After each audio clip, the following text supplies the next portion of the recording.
my name is Sally Wenczel, and today I'd like to share my children's book with you. It's called Let's Build a Rain Garden. And I have to say, I just completed my Master Rain Gardener course through Friends of the Rouge, and I am now a Master Rain Gardener. So more credentials, but this came before, and here we go. Let's learn about rain gardens. Oops, let's advance. Here we go. This book is dedicated to Wanda and Ivy. May you always find some mud to squish between your toes and a friend to dance with in the rain. So here's our little bee. He's on every single page. So the kids have to find the bee. He's hiding in flowers or under leaves. And he says, "Come along with me, turn the page and see a story of rain shower power.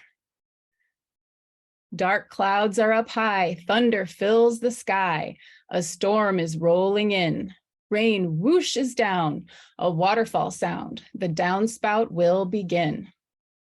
It's actually thundering right now, so it's perfect. To fill the rain garden that you've worked so hard on, it's quite amazing to see.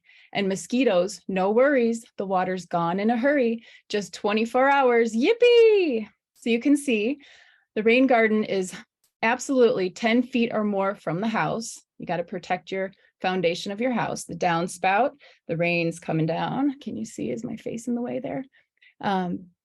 The water comes down into the rain garden, and it's full of deep-rooted native plants. Very important to have your native plants in there. They have these deep roots that hold the earth in place and absorb that rainwater. So native plants don't need special care, are disease resistant, and attract beneficial insects. The deep extensive root systems absorb and filter stormwater. Let's use our brain power to harness the shower and dig out a dip in the yard. So you can see you've got just a dip. It's going to be about 8 inches deep, sometimes shallower. Planting soil mix on top, wash sand. Sand isn't always necessary. If you have a lot of clay in your soil, you might not want to add any sand at all because that'll just make it even more hard packed. You want that water to absorb down, but drain rock or pea gravel on the very bottom. So you've got like a parfait. So you're digging this dip in the yard, filling it in, and putting your plants in. We'll get into the plants next. Well, first let me point out water tolerant plants in the middle, because that's where the water is going to pool. And again, no more than 24 hours. So they're going to absorb that water. It's going to drain in. It's like a sponge. You're catching it, and then it's soaking into the ground. Plants with tolerant of fluctuating water levels are going to be up on the berm. And I'll show you a picture of what a berm looks like in a moment. Okay. Oh, and again, it could also be a sump pump outlet. It doesn't have to be a downspout. You can put these at your sump pump outlet. Great spot for a rain garden. Plant sedges and mint, just to give you a hint. I promise it won't be too hard. So there's our little bee. And is a sedge a grass? Nope. Grasses thrive in dry, open places, while sedges like colder, wetter habitats. So why plant so much turf all over the earth? Roots are shallow, just bid it adieu. I don't know if you can see my mouse on here, but check out how shallow that the turf grass roots are, just inches. The shallow root systems of exotic non-native plants contribute to excessive water runoff and pollution, especially if fertilizers are used and herbicides and all the other stuff that people spray on lawns. Is just really not necessary, and it really creates a dead zone. So the bee's just going to fly right over that and continue over here to our deep-rooted native plants. Native roots reach down into the ground, suck up stormwater all the day through. So you can see these roots. I like to say they're like fingers going down and holding the earth in place. They prevent erosion, they absorb stormwater, they provide habitat and food for pollinators. The seeds provide fiber and food for the birds in the fall. You just let them go to seed, leave them out there. There's no need to cut them down. I watch the birds just attack my flowers in the fall and into the winter, even when food is sparse. They depend on these seeds. So this is kind of like a bird feeder. All right. We'll plant some wild rye to catch eyes passing by, or marsh marigold, sunny and bright. Some cardinal flower for hummingbird power. You'll love to see them take flight. Now, this is absolutely true. If you plant it, they will come. Cardinal flower, I have a bunch in the front, and the hummingbird, I don't know if it's the same one every year. He just zooms right over our heads and dives right into the cardinal flower. They adore it. It's a really beautiful, beautiful plant.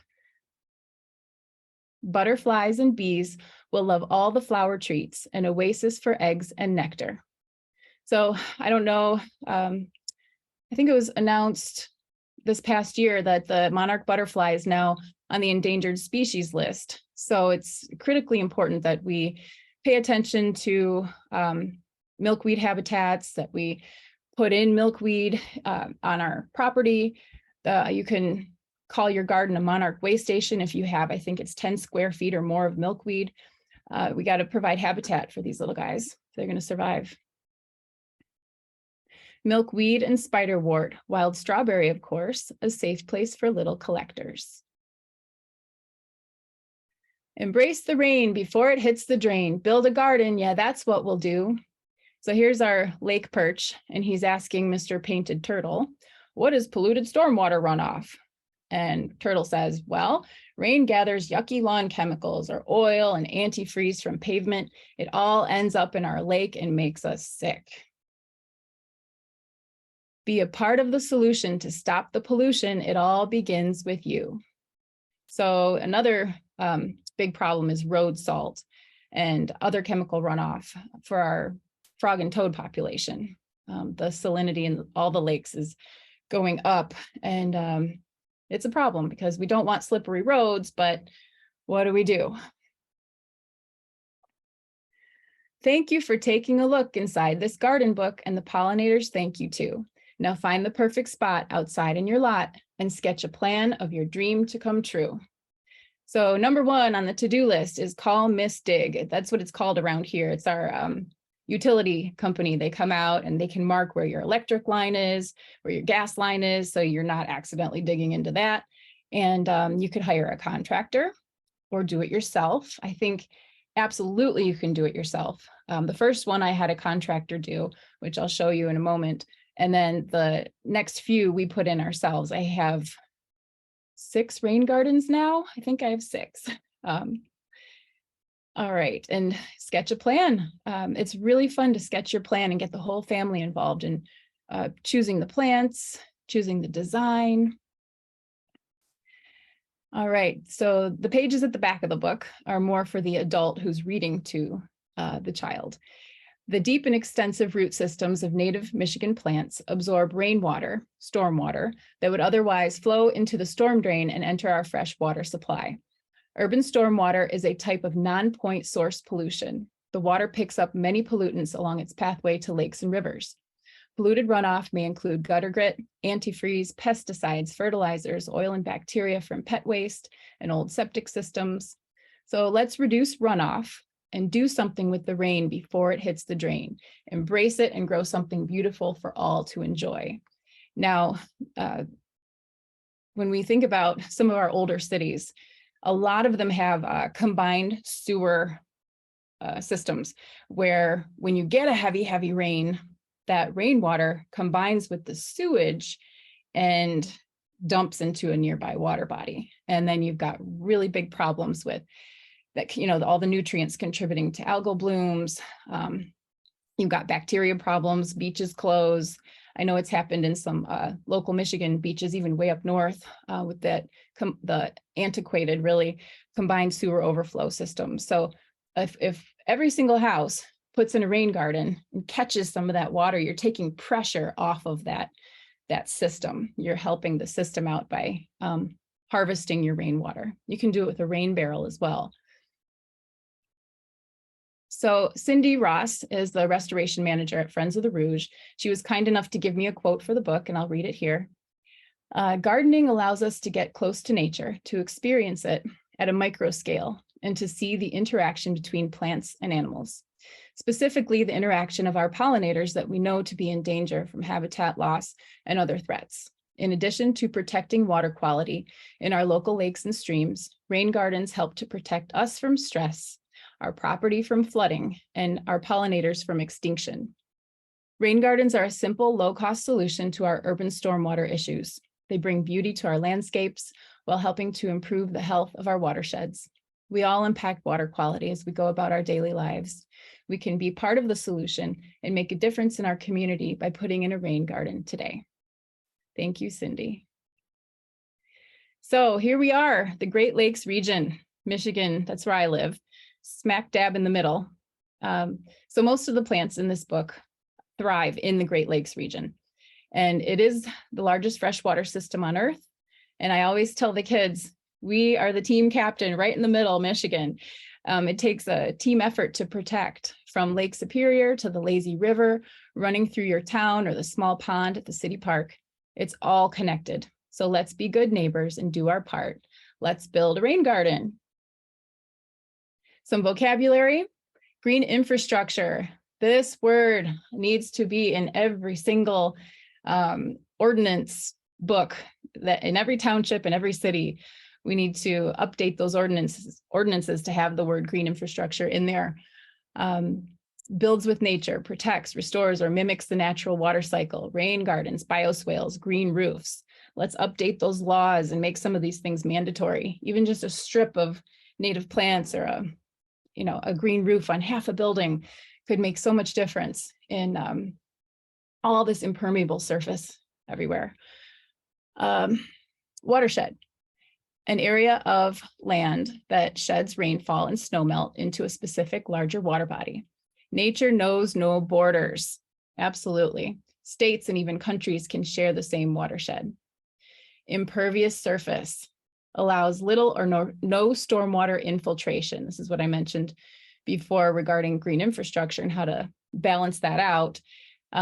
Artificial structures, man-made structures like roofs, driveways, parking lots, sidewalks, roads. When we put in all of these hard surfaces, the water speeds up. It can't absorb. And again, all that pressure on the storm system and the loss of habitat too. Okay, here we go. So this is my home rain garden. This is the very first one that got put in before I knew very much about rain gardens at all. So I hired a contractor to help me out and do this. So you can see the berm around the edge, and that was planted with wild mint.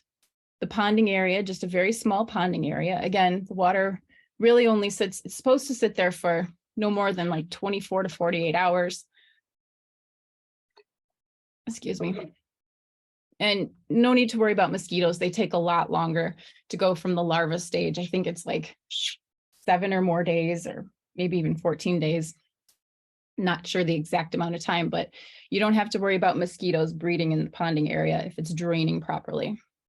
So over here, move my face, you can see the downspout coming off the house, down and flowing out. We buried it over here into the ponding area. And here we are. The plants are starting to come up, spring 2017. And then into summer, we've got some sedge, spiderwort, blue flag iris. The blue flag iris really thrives in that wetter ponding area. And then the wild mint around the border. And this is when I started to sketch. I started to really observe the plants that were growing in the garden and began to sketch a little bit here, sketch a little bit there. And all of a sudden I had a book, and here's the garden in 2020. Move my face out of the way here. We ended up putting a little path in the back so we could walk through and access everything a little better. You've got the purple plant, the real tall on the upper right side is called blue lobelia. And that didn't appear until 2 or 3 years in. or sorry, yeah, it would be 3 years. The seeds were just dormant, I guess, getting ready, waiting for their big day to explode and grow. And now I've got 6 or 7 of them. And that's the wonderful thing about these perennial flowers. They go to seed and they just keep making more of themselves. So it's the gift that keeps on giving. Once you plant perennials, you're going to end up having so many seeds. You give them to your neighbors. You're going to spread them around your own yard. I make little seed packets when I do this presentation in person, and I always hand out wildflower seeds to everyone in the room. It's my favorite thing to do, is to spread the seeds around. So this year, we did a little, when I was doing my Master Rain Gardener course, one of the requirements was to build a rain garden. I thought, I've already got 5. Where am I going to put the next one? So we decided to do a little overflow project down the hill from the upper large rain garden, made a little stone river down to a lower part of the yard. And also the reason we did that is because we directed another downspout into this larger rain garden, which was not a good idea because it was then getting too much water. So we immediately said, okay, we need to release some of that water, and it's working beautifully. The water follows the stone channel. We dug a little trough and filled it with stones, and the water travels down the hill, fills up the lower garden. I still have to put some plants in there when the weather gets a little warmer. And so we've got a tiered rain garden system here, and I'm really excited to plant that. And since it's in the shade, I'll be using more shade loving plants. The wild ginger really thrives in the shade. Spikenard, grazed sedge, there are many types of sedge. Well, the sedge is actually going to be on the hill because that needs a little more sun. And the blue lobelia can handle part sun and shade. So I did find some wild ginger at a native plant sale coming up. And that's a point I want to make as well. Find your native plant sales. Look online. They're around. You might have to do some digging, but this is the time of year in spring. It's spring right now, it's April. And this is when you want to order your plants from your native nursery, from your local Parks and Rec department, your local watershed council. Look for the native plant sales. So I've got some wild ginger coming. What else did I order? I ordered some native grasses, an entire flat of like 36 plugs of a native grass that I want to put in the front yard. So look for those native plant sales. All right, so down by the street, here's another one of our rain gardens. And this is a shot in the spring, right after a nice spring rainstorm. You can see where the water is coming out at the red arrow. So this is directed under the driveway. We were able to put in a pipe when we got our driveway redone, coming off of the garage downspout, leading down into here. So the guys were redoing the driveway and they had an excavator. I said, oh, hey, can you dig out a little rain garden for me? And they didn't know what it was. And I ended up giving them all a rain garden book, and we got our next rain garden out of that. And here's a picture in summer when all the native flowers are in bloom and they all come back, just thriving in there. And that's full sun. So that really, really pops out a lot of color down by the street. Okay, here are some photos that I took of native plants. Some of these are from my own rain garden, and some are from the natural shoreline at our lake park. We put in about 4,000 square feet of native plants along the lake shore.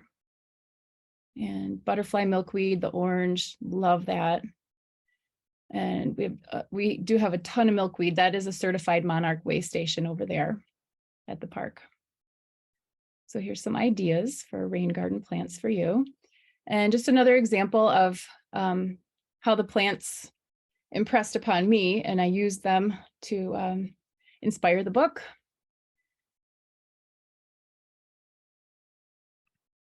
And okay, this is a really fun way to get kids involved. We call this the rainbow chips game. So go to Home Depot or your local Lowe's hardware store, get some paint chips and cut them up. And I always tell the kids, just one petal. Don't go yanking a whole flower out of the ground. Go pick one petal and match the colors in the garden. to the colors on the paint chips, and they love this game. Even now, they're older and they still love this game when the first flowers come in the spring, and then it gets more interesting in the summer, of course. And really nice way to get the kids looking closely and inspecting and in the garden. You know, some of these plants are over their head. It gets them to be little scientists and observers of the garden. So another benefit, rain gardens prevent erosion.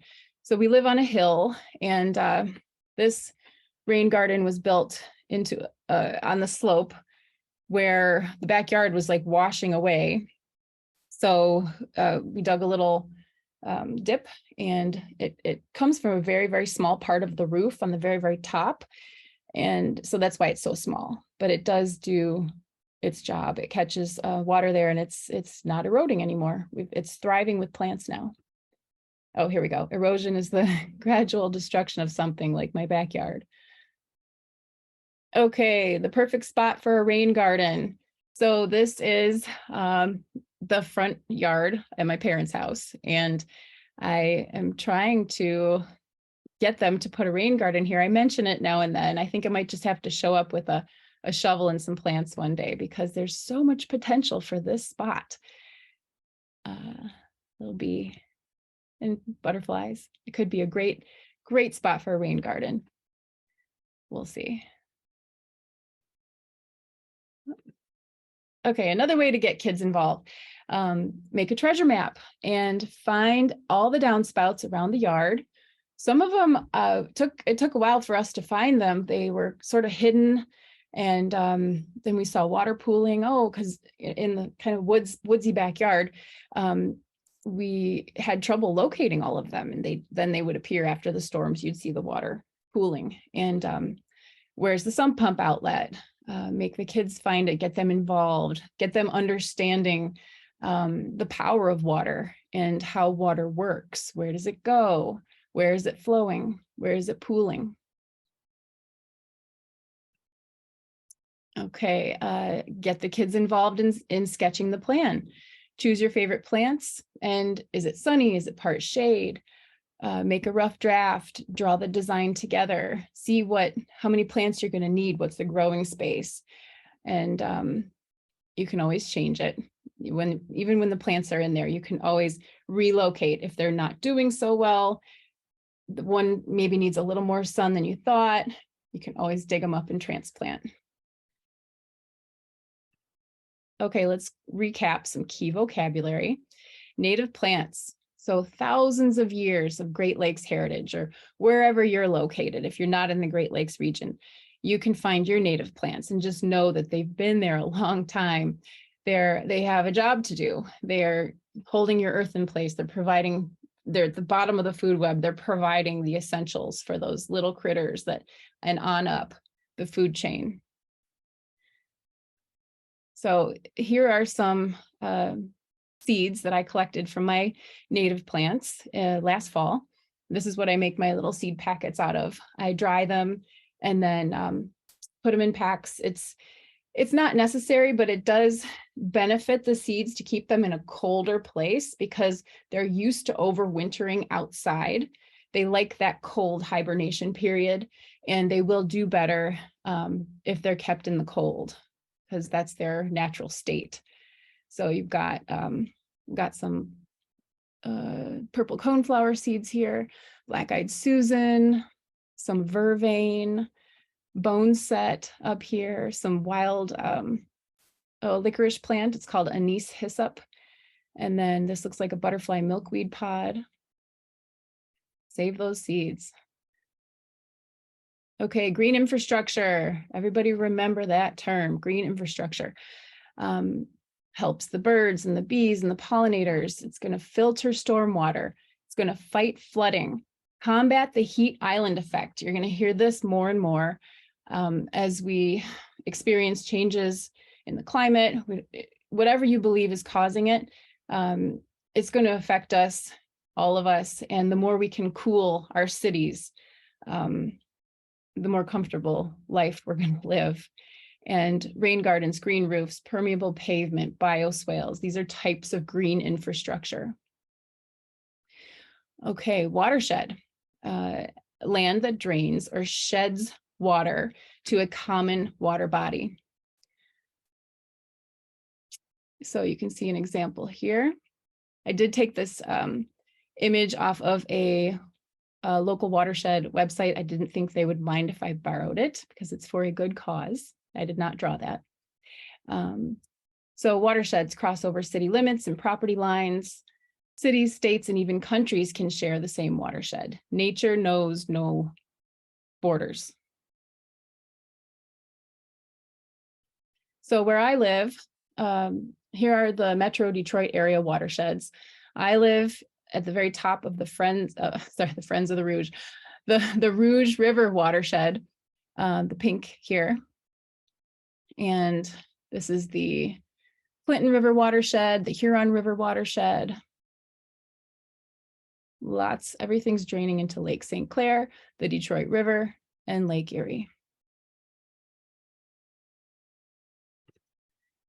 So where I live in West Bloomfield, we have 3 watersheds, and just an example of a closer up view of what watersheds look like and which way the water is draining. Specifically where I am, we've got a lot. I feel like we have a lot of responsibility here. We're at the headwaters or near the headwaters of 3 watersheds. And I like to tell people in my community when I do this presentation locally, that the more we do at the headwaters, the more responsibility we take in embracing the rain and keeping our stormwater clean. It's going to affect the people downstream. So the more we can be responsible here, the less poor impacts they'll have downstream. Okay, polluted stormwater runoff. And this is actually a picture of the little lake that I live on during a pretty bad algal bloom late summer. This doesn't look like this all the time, but late summer we'll get these. And this is a result of nutrient overload. So a lot of that is from erosion, from nutrients going in to the water body. Some of it's from fertilizers and just being a eutrophied lake. It's a very old body of water that has a lot of sediment buildup in the bottom. But polluted stormwater runoff can contain other things: brake dust from car tires, tire treads, oil, antifreeze, pet waste, leaky septic systems. All of these things are ending up in our water bodies. Okay, where does all the water go? Most lakes and wetlands have no filter from street side storm drains, and the water flows right in. So here is our street during a heavy rain, and the water's going straight into the storm sewer. And I'm going to play this video here. Yeah, there's a river from Mary's, and there's the storm sewer. Wow, look at that. Look at all that water filling up the lake. Right in my backyard. So no one's fertilized their lawn. Yeah, I know. She said, let's hope no one fertilized their lawn. That's the truth. So let's go to the next. So one way of combating that, this is another type of rain garden. People like to call these bioswales because that's more of like the technical name for a bigger rain garden, a swale. This is a street side bioswale where it is taking the stormwater from the street, filtering it first before it goes down that overflow grate right there to wherever it's going. You'll see a lot of these in Seattle, Portland. I know they've really embraced this to keep their water cleaner. And Madison, Wisconsin, Vermont, Lake Champlain in Vermont, they're big on green infrastructure right now because that lake, I believe, is very shallow, and they've had some algal blooms there. So really great way that cities can embrace green infrastructure and rain gardens to combat watershed and pollution problems. So here is the city of Madison. I love their initiative. They are leading the way. What a great example to follow. They set a 1,000 rain garden goal. And last time I checked, they were at 624. I'm sure it's higher. They may have even reached it by now. So every little dot that you see is a rain garden or a bioswale in their city. And you can see it's located on this isthmus between the two lakes. And they had some really serious flooding problems a decade ago, I think. And they even put this map directly on their engineering website on their city page. And they had initiatives for a while. They had incentives. They would reimburse people for the money that they were spending on putting in home rain gardens. I don't know if that's in place anymore, but money incentives, that's a nice way to get the community involved. It's something that other communities might want to embrace and think about. But way to go, Madison, leading the way. Okay, just to recap, steps to building a great rain garden. Now, just remember, you don't have to have a contractor. You can get out there and do it yourself. Pick a gutter. This comes from my friend, Matt. This is actually his son. And he did this little summary for me. He works for Friends of the Rouge, and you can see their logo in the side there. Friends of the Rouge has a really great, before I get into the steps here, they have a wonderful resource page, therouge.org/rainsmart here. If you go to their website, they have an entire course pack, 25-page booklet, step-by-step, all the really more specifics of installing a rain garden. You can download it. It's a PDF file. There are native plant lists.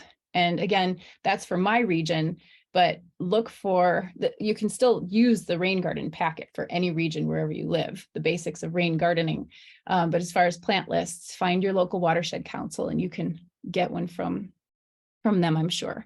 So number 2, look for a nearby downhill open spot in your yard with no trees. You're going to want to get out beyond the tree canopy. That's best. If you're a little bit in there, it should be okay.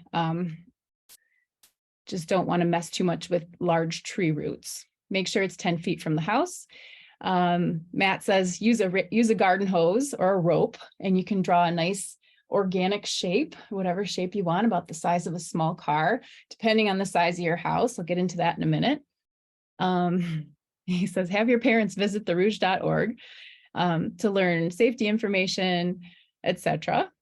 And there is a wonderful online course offered with Friends of the Rouge, and that's all on the website as well. Anyone, anywhere can sign up, and it's 5 Thursday mornings on Zoom, and you go through all of the ins and outs of rain gardening, percolation tests to see how much water is infiltrating into your soil, what types of plants are great for shade and sun and dry versus wet.